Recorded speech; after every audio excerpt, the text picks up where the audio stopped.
La fête d'automne béni, la fête des trompettes, est venue. On peut dire que la fête d'automne que nous célébrons aujourd'hui est une fête vraiment significative et bénie. J'espère que tous les membres de notre famille céleste pourront recevoir d'abondantes bénédictions du Saint-Esprit de Père et Mère en observant gracieusement ces fêtes, de la fête des trompettes au dernier jour de la fête des tabernacles.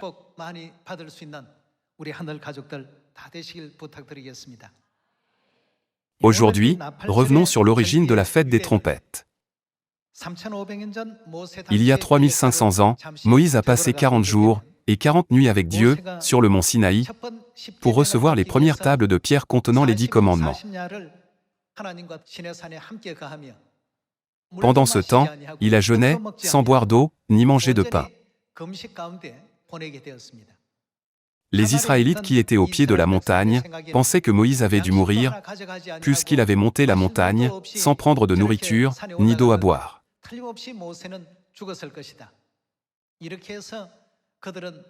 En conséquence, ils ont fait un veau d'or pour idole, l'ont adoré, et se sont souillés par l'idolâtrie en mangeant, en buvant, et en dansant autour de lui. Dieu a été très irrité par leur comportement.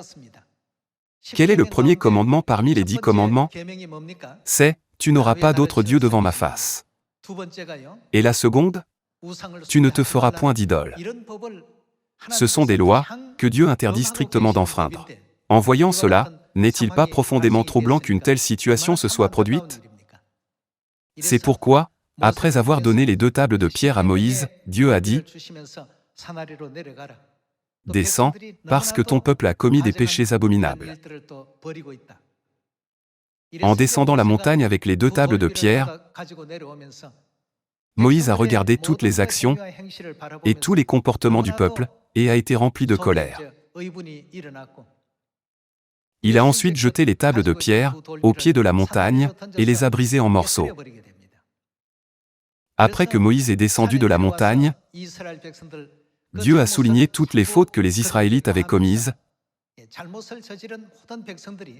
et environ 3000 de ceux qui avaient péché ont été tragiquement mis à mort ce jour-là. Plus tard, les Israélites se sont repentis pour leurs infidélités et ont sincèrement demandé pardon à Dieu.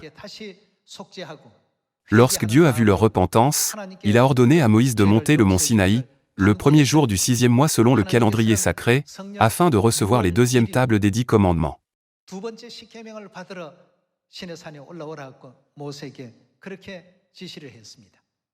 Le premier jour du 6e mois, Moïse est monté sur le mont Sinaï et a jeûné pendant encore 40 jours.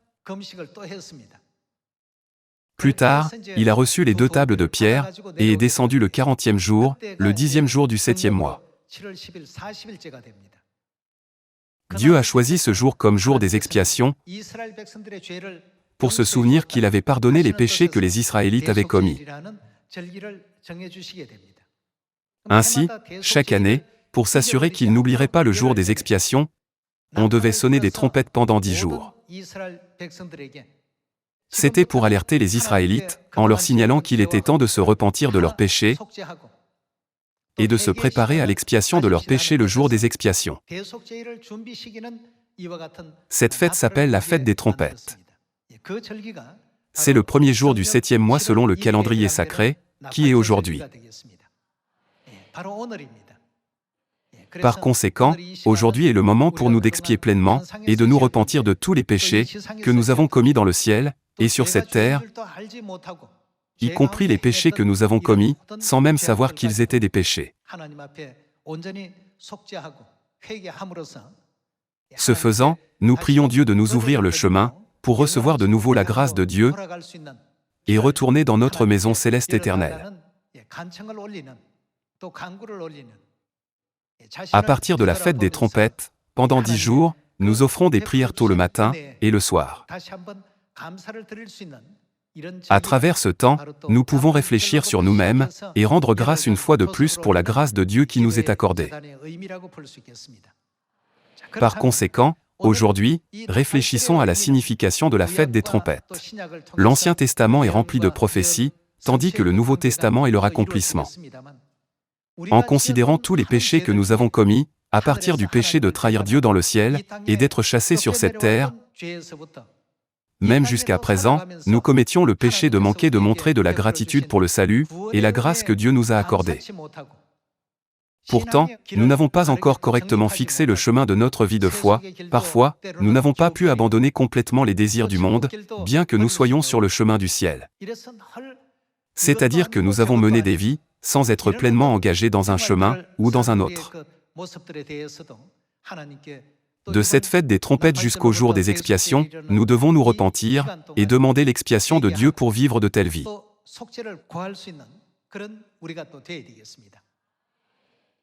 Comme il est écrit dans Apocalypse chapitre 3, le fait de ne pas être froid ou bouillant peut également être considéré comme un grave péché. Si ce n'était pas considéré comme un péché, pourquoi Dieu dirait-il, parce que tu es tiède, et que tu n'es ni froid, ni bouillant, que fera-t-il? Je te vomirai de ma bouche. Bien que Dieu ait pardonné nos énormes péchés du ciel, notre foi n'a pas reconnaissante pour sa grâce. De plus, nous n'avons pas encore pleinement exécuté les commandements qu'il nous a donnés. Bien que ce soit la vérité révélée par Dieu, nous n'avons pas eu confiance en elle. J'espère que pendant la semaine de prière, nos prières nous conduiront à nous repentir pleinement pour vivre une telle vie.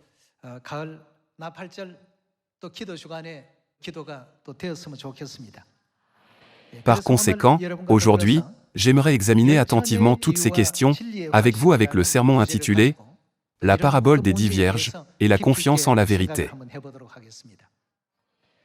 Lorsque nous regardons Matthieu chapitre 25, nous pouvons trouver la parabole des 10 vierges. Ouvrons l'Évangile selon Matthieu chapitre 25.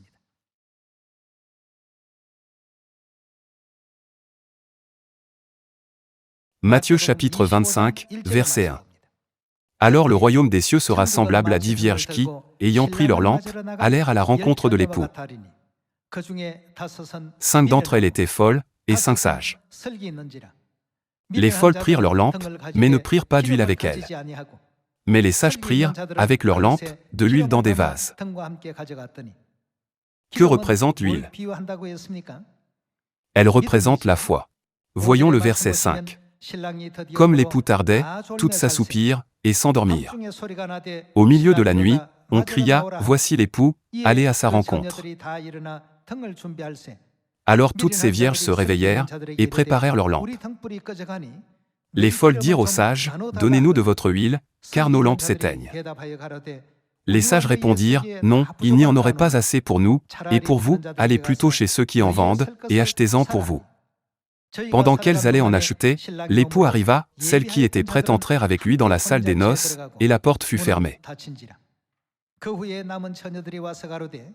Plus tard, les autres vierges vinrent, et dirent, « Seigneur, Seigneur, ouvre-nous. » Mais il répondit, « Je vous le dis en vérité, je ne vous connais pas.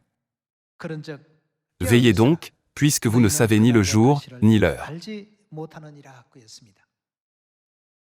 Les 5 vierges folles ont fait de mauvais choix, et les 5 vierges sages ont fait de bons choix. Les 5 vierges folles ont fait quelque chose qui leur laisserait des regrets éternels. Elles se sont dites, il ne sera pas trop tard pour se préparer, au moment où l'époux arrivera. Cependant, il était trop tard. Notre foi doit toujours être prête, nous ne devons jamais tomber dans un état d'épuisement. Dans la parabole des 10 vierges, il est écrit, 5 d'entre elles étaient folles, et 5 sages. Les 5 vierges sages sont entrées avec l'époux dans la salle des noces, mais les 5 vierges folles n'ont pas y entré. C'est une prophétie qui prédit ce qui se passera dans l'avenir. Qu'est-ce que les 5 vierges sages ont préparé avec leurs lampes? Elles ont préparé de l'huile. Qu'en est-il des vierges folles? Les vierges folles prirent leurs lampes, mais ne prirent pas d'huile avec elles. Frères et sœurs, s'il y a une lampe, ne serait-elle pas utile naturellement à condition qu'il y ait d'huile? Tandis que les vierges sages préparaient les lampes et l'huile, les vierges folles préparaient seulement les lampes et ne préparaient pas l'huile nécessaire.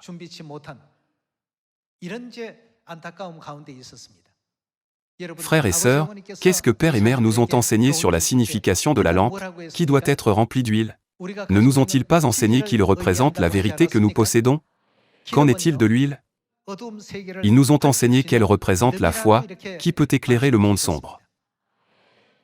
Par conséquent, sur la base de leurs enseignements, nous pouvons comprendre que les vierges sages avaient une foi inébranlable envers Dieu, et avaient confiance dans les enseignements de Dieu. Qu'en est-il des vierges folles? Même si elles étaient dans la vérité, elles manquaient de l'huile nécessaire, qui est la foi. Si nous ne sommes pas sûrs de la vérité enseignée par Dieu, et que nous ne pouvons pas en témoigner avec confiance devant les autres, pouvons-nous dire que nous croyons en Dieu, qui est venu sur cette terre? Nous devons dire avec confiance, puisque c'est la vérité enseignée par Dieu, c'est vraiment la vérité qui sauvera le monde. Il n'y a qu'une seule Église dans le monde entier, qui peut sauver le monde. Quelle est cette Église? L'Église de Dieu, Société de la Mission mondiale. Dieu lui-même est venu sur cette terre pour les pécheurs célestes, qui étaient destinés à mourir pour toujours. Nous n'avions pas d'autre choix que d'aller en enfer, mais Dieu a ouvert le chemin de la vie, le chemin du salut, et nous a accordé toute sa grâce, afin que nous puissions aller au royaume des cieux. Donc, en pensant à toute sa grâce, nous devons avoir une confiance absolue en cette vérité, ainsi qu'une forte conviction et une fierté en elle. De plus, nous devons avoir la foi pour nous vanter de la vérité, et la partager avec enthousiasme avec les gens autour de nous. Nous devons annoncer avec confiance devant n'importe qui, si vous ne croyez pas en notre Mère Céleste, vous ne pouvez pas être sauvés. À moins que vous ne croyiez en Christ An-Sanron, vous ne pouvez pas être sauvés. Il n'y a sous le ciel aucun autre nom qui ait été donné parmi l'humanité, par lequel nous devions être sauvés. Nous devons être un fidèle de foi, qui peut maintenant se vanter comme cela. Nous devons nous demander, ai-je l'huile de la foi ou non? Ici, la distinction est clairement faite entre ceux qui ont l'huile et ceux qui n'ont qu'une lampe. C'est pourquoi Dieu nous enseigne la nécessité de prêcher. Par conséquent, la prédication peut être considérée comme le moyen de confirmer si nous possédons l'huile de la foi. Les enseignements que nous prêchons ne sont pas nos pensées personnelles. De qui avons-nous hérité des enseignements? Si nous sommes convaincus que le Christ An-Sanron est le vrai Christ, qui est venu sur cette terre pour sauver l'humanité, que devrions-nous avoir d'autre? Nous devons avoir la conviction dans ces enseignements, et transmettre cette conviction aux autres. Pensez à l'état de la foi des Israélites au temps d'Élie. Il y avait 850 faux prophètes, qui adoraient Baal, et Ashra au moment où Élie, qui avait la foi en Dieu Jéhovah, s'est opposé à eux. Cependant, les Israélites qui regardaient tout cela se dérouler devant eux, n'ont pas pris parti.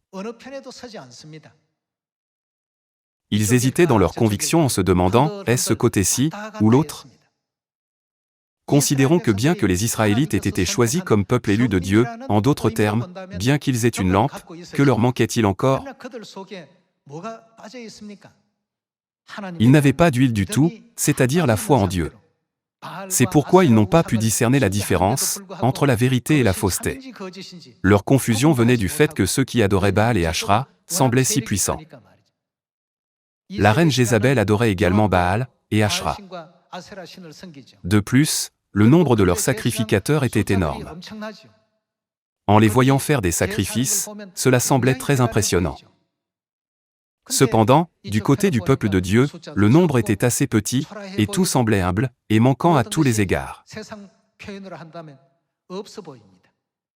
Le peuple a hésité, même s'il prétendait croire en Dieu Jéhovah. Finalement, le prophète Élie n'a-t-il pas affronté tous ces faux prophètes? Ils ont appelé les noms de leurs dieux, depuis le matin, jusqu'à l'heure du sacrifice du soir, en espérant une réponse, mais il n'y a pas eu de réponse du ciel. C'est à ce moment-là que, devant ceux qui y étaient réunis, Élie les a tous vaincus. Il a déclaré, comme vous l'avez vu, leurs dieux ne sont rien. Leurs dieux ne sont que des créations artificielles faites par l'homme, notre Dieu n'est pas comme cela.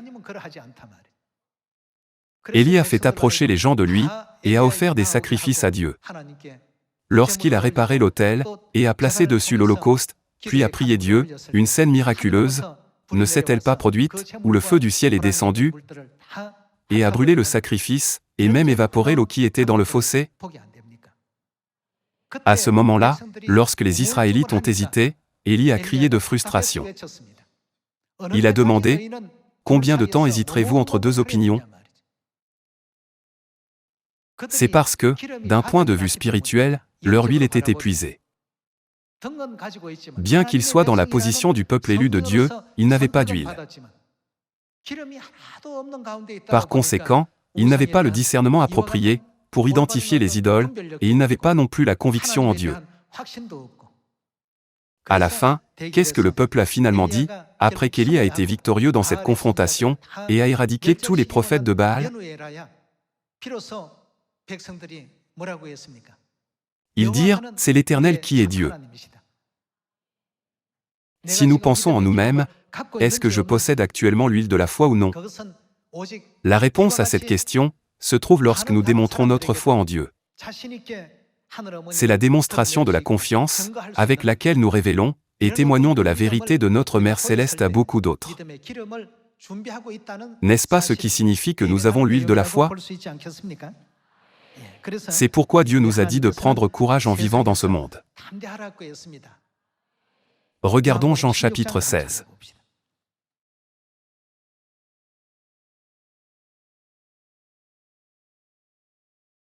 Voyons la parole de Dieu dans Jean chapitre 16, verset 33.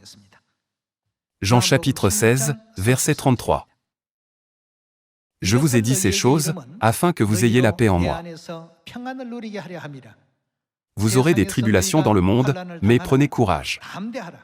Que nous a-t-il dit de faire? Dieu nous a dit d'être audacieux et de prendre courage. J'ai vaincu le monde. Si nous suivons le chemin que Père et Mère ont emprunté, ne pourrons-nous pas également posséder la foi, qui est nécessaire pour surmonter le monde? Il est dit que la lumière de la vérité ne doit pas être cachée. Autrefois, lorsque les gens allumaient des lampes à huile, est-ce que quelqu'un les éclairait uniquement pour les cacher sous le sol? La lumière n'a-t-elle pas été placée tout en haut de la maison, afin d'éclairer tout l'intérieur de la maison? En d'autres termes, la lumière est destinée à remplir le rôle de révélation. Sa mission n'est pas de cacher quelque chose, mais plutôt de révéler quelque chose. Nous devons révéler qui sont Dieu le Père et Dieu la Mère, sur notre Église, et sur la vérité aussi. Car qui nous a donné tous ces enseignements? Si ce sont les enseignements de Dieu, il n'y a absolument aucun autre enseignement qui puisse sauver le monde. Alors, qu'est-ce que nous devons préparer à partir de maintenant? Nous en sommes au point où il est nécessaire de nous examiner, combien d'huile de la foi il nous reste encore. Nous ne devrions pas nous contenter d'avoir une lampe, c'est-à-dire d'être un membre extérieur de l'Église de Dieu. Au lieu de cela, nous devons être absolument certains de toutes les vérités que Dieu nous a révélées. Nous devons considérer cette période précieuse de foi, dans laquelle nous nous trouvons, un temps où nous pouvons vénérer Dieu le Père et Dieu la Mère, comme le moment le plus heureux de tous, et être pleinement déterminés à suivre ce chemin jusqu'à la fin. C'est pourquoi les apôtres et les pères de la foi n'ont pas abandonné, même lorsqu'ils étaient dans une situation où n'importe qui d'autre aurait pu abandonner. À travers la Bible, nous savons bien qu'ils ont travaillé sincèrement pour l'Évangile, avec l'espoir de changer cette terre, la ville de refuge, en le monde de Dieu, et ont conduit le monde à la repentance, en prêchant l'Évangile avec audace, dans la Samarie, et même jusqu'aux extrémités de la terre.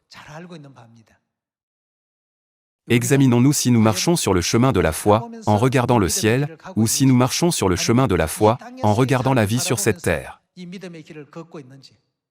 J'espère que personne ne lâchera jamais le royaume éternel des cieux, et le chemin de la vie éternelle sur lesquels Père et Mère nous conduisent.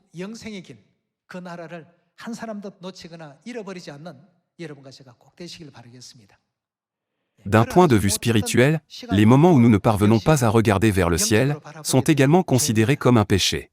De quel péché s'agit-il? Le péché de ne pas croire en Dieu correctement et le péché de ne pas être convaincu des enseignements de Dieu. À travers cette semaine de prière du jour des expiations, croyons fermement en la parole de Dieu, j'ai vaincu le monde, alors vous devez le vaincre de même. Prends courage. Quoi qu'il arrive, je t'aiderai toujours. J'espère que tous les membres de la famille céleste auront une confiance absolue en ces paroles et s'efforceront de témoigner avec force de la gloire de Père et Mère dans le monde entier. Voyons un verset de plus dans Ésaïe chapitre 41. Regardons les enseignements dans Ésaïe chapitre 41, verset 10. Chapitre 41, verset 10. Ne crains rien, car je suis avec toi. Ne t'effraie point, car je suis ton Dieu. Je te fortifie, je viens à ton secours, je te soutiens de ma droite triomphante. Dans Ésaïe chapitre 41, il est écrit que Dieu nous aidera. Frères et sœurs, croyez-vous à cette parole? Êtes-vous convaincus? Alors, il n'y a rien d'autre auquel nous devons penser. Dieu lui-même nous aide et nous fortifie en nous enseignant « Ne crains rien, car je suis avec vous jusqu'à la fin ». Il nous a donné cette promesse comme garantie. Voici une autre façon de comprendre cela, c'est comme si Dieu nous avait écrit une reconnaissance de dette. Passons au verset 12. Tu les chercheras, et ne les trouveras plus, ceux qui te suscitaient querelle, ils seront réduits à rien, ils ne seront plus, ceux qui te faisaient la guerre. Car je suis l'Éternel, ton Dieu, qui fortifie ta droite, qui te dit, que dit-il? Ne crains rien, je viens à ton secours. Dieu dit, puisque je suis celui qui vient à ton secours, qui dans le monde peut s'opposer à toi? Qui peut oser s'opposer à moi? Je viens à ton secours, je serai de ton côté. De cette manière, Dieu nous fortifie toujours. Voyons le verset 14. Ne crains rien, vermisseau de Jacob, faible reste d'Israël, je viens à ton secours, dit l'Éternel, et le Saint d'Israël est ton sauveur.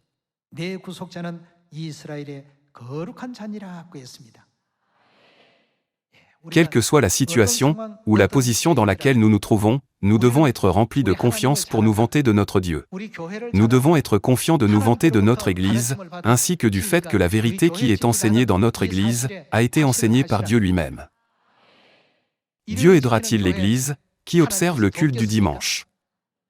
Dieu aidera-t-il l'Église qui célèbre Noël ou l'Église sans la Pâque?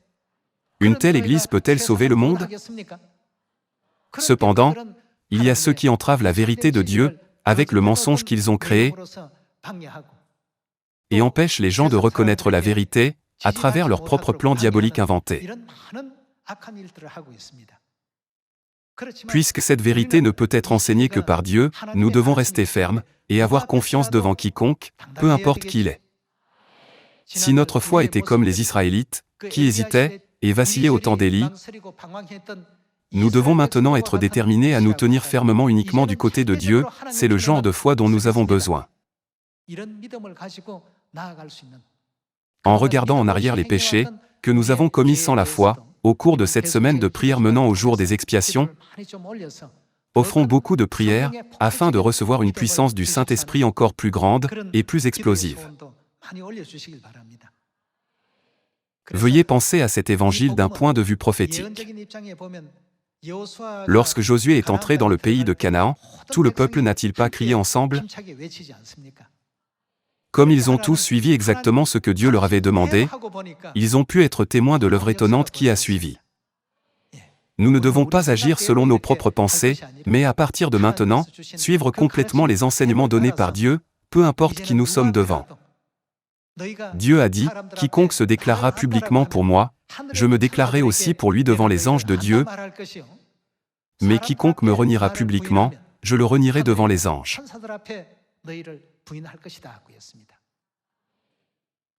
C'est un message sévère qui nous est donné directement par Dieu. De plus, à quel point cette vérité est-elle absolue? À quel point les enseignements de la Nouvelle Alliance, le jour du sabbat et la Pâque sont-ils absolus? Dieu nous aide toujours et nous dit de prendre courage. Enseignons-nous d'autres commandements que les commandements de Dieu. Alors, nous devons prêcher aux gens avec une confiance absolue. De plus, puisque nous sommes la lumière, nous devons révéler la vérité autant que possible. Lorsque nous le faisons, le monde sombre ne peut-il pas être transformé en un monde de lumière? À travers cette fête d'automne, puissions-nous tous recevoir l'amour débordant, la grâce et les bénédictions de Dieu, avec une foi encore plus mature. Je prie pour que nous devenions tous les 5 vierges sages, en faisant tout le nécessaire pour préparer pleinement l'huile de la foi à l'avance. En espérant que vous avez reçu beaucoup de grâce, j'aimerais conclure le sermon d'aujourd'hui. Merci beaucoup.